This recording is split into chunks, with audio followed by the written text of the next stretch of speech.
Bom, em primeiro lugar, nossas orações aí às famílias das vítimas. Aqui é uma oportunidade para a gente abordar um tabu, sabe, Edgar? Nós precisamos falar sobre a perseguição a cristãos. A intolerância religiosa, né, com todos aqueles que creem e que pregam a palavra de Jesus, ela é tão antiga quanto a própria fé cristã, né? Remonta, inclusive, à crucificação daquele que redimiu os pecados da humanidade em sacrifício. Quando a gente faz aí uma análise superficial até de teoria do Estado, sistemas jurídicos do Ocidente, tanto o sistema latino, que é o civil law, quanto o direito baseado nos costumes, né, que é o common law, ele tem inspiração religiosa. Por quê? A religião, ela influencia a moral, que por sua vez se reflete e orienta a lei. Então, quando você tem alguns princípios basilares aí do Estado Democrático de Direito, como a isonomia, que tem paralelo na teologia. Então, da mesma forma que todos são iguais perante a lei, todos são iguais perante Deus. O que acontece, né? Falando um pouquinho de política, geopolítica. Dentro da teoria progressista globalista, certo? A religião cristã, ela subsidia o patriarcado ocidental. E por isso ela é vista como um sistema de opressão. Isso naquela lógica do materialismo histórico da ideologia comunista mesmo, né? Então, como que Marx vê a religião na sua crítica a Hegel, né? Ele fala das opium des Volkes. Então, a religião é o ópio do povo. Não é à toa que o país mais esquerdista do mundo, que é a Coreia do Norte, também é o país que mais persegue a fé cristã, segundo aqui a organização Open Doors dos Estados Unidos. Então, para efeito de comparação, o Sri Lanka, né, nesse clima de intolerância religiosa, ele é só o 46º país em intolerância religiosa contra cristãos, segundo essa organização. Só que, apesar da aversão, né, a religião cristã, existe aí uma esquerda contemporânea que é muito simpática a outros movimentos religiosos fundamentalistas, desde que eles tenham um DNA revolucionário. Então você tem a esquerda global ou apoiando ou sendo conivente, portanto, fechando os olhos, para grupos jihadistas islâmicos, por exemplo, né? Então a narrativa é sempre no sentido de atenuar o radicalismo da cultura muçulmana em relação às normas sociais e também a conquista de espaços políticos para a fé de Maomé. Eu recomendo ao ouvinte da PAN assistir um vídeo da Prager University chamado Onde Estão os Muçulmanos Pacíficos? É muito interessante, fala sobre a radicalização da fé e o que a gente deve considerar como radicalização dentro dos nossos valores ocidentais. Agora, essa narrativa que eu descrevi, ela ficou explícita diante das respostas das duas maiores lideranças da esquerda americana e, portanto, da esquerda mundial, que são Hillary Clinton e Barack Obama. Olha isso, olha o que fala o Barack Obama sobre esse atentado. Os ataques a turistas e adoradores da Páscoa no Sri Lanka são um ataque à humanidade. Segue a Hillary Clinton.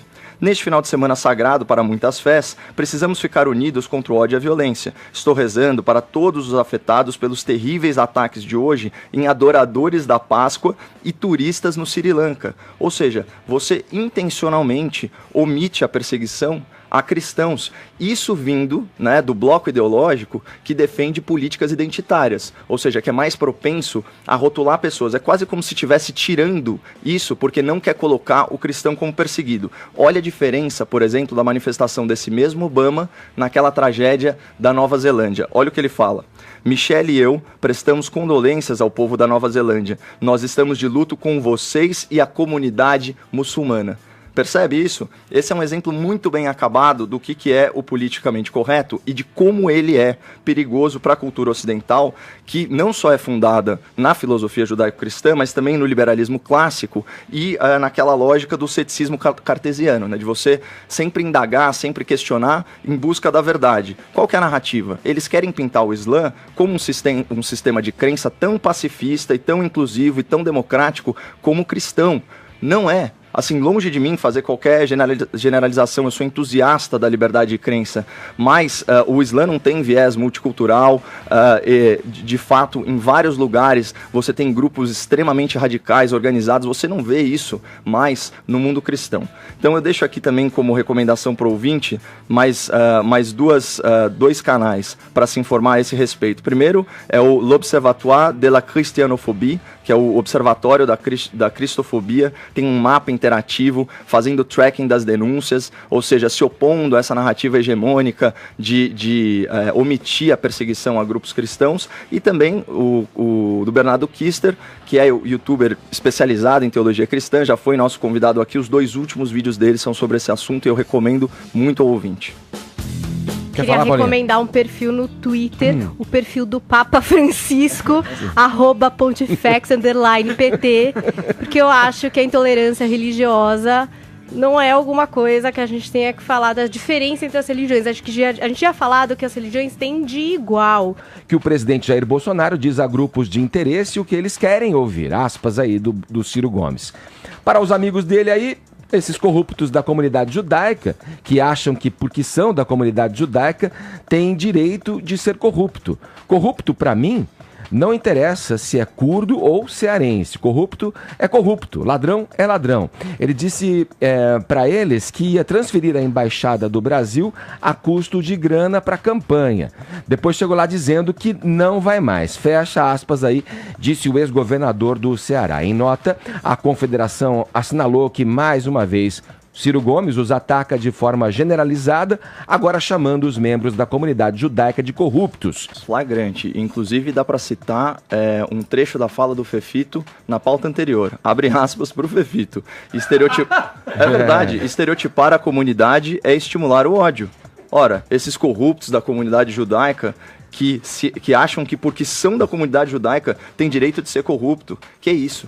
E a segunda menção que ele faz à campanha do Bolsonaro é completamente desconectada da realidade dos fatos, porque a campanha do Bolsonaro custou menos de $1 milhão e todas as fontes, né, estão lá elencadas no Tribunal Superior Eleitoral.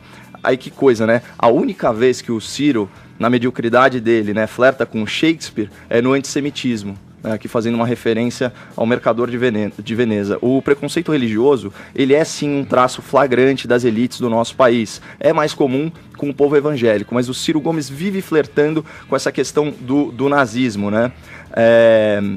Inclusive aqui eu tenho a citação da Confederação Israelita que disse o seguinte: não vemos Ciro ligar outras minorias ou grupos à corrupção no Brasil. Se pretende ser visto como um político de espírito de ódios e preconceitos, cabe ao ex-governador se retratar das infelizes declarações contra os judeus brasileiros, né? Aí é aquele negócio, né? Na Disneylândia da contradição, Lenin faz as vezes de Pinóquio. Xingue-os do que você é, acuse-os do que você faz.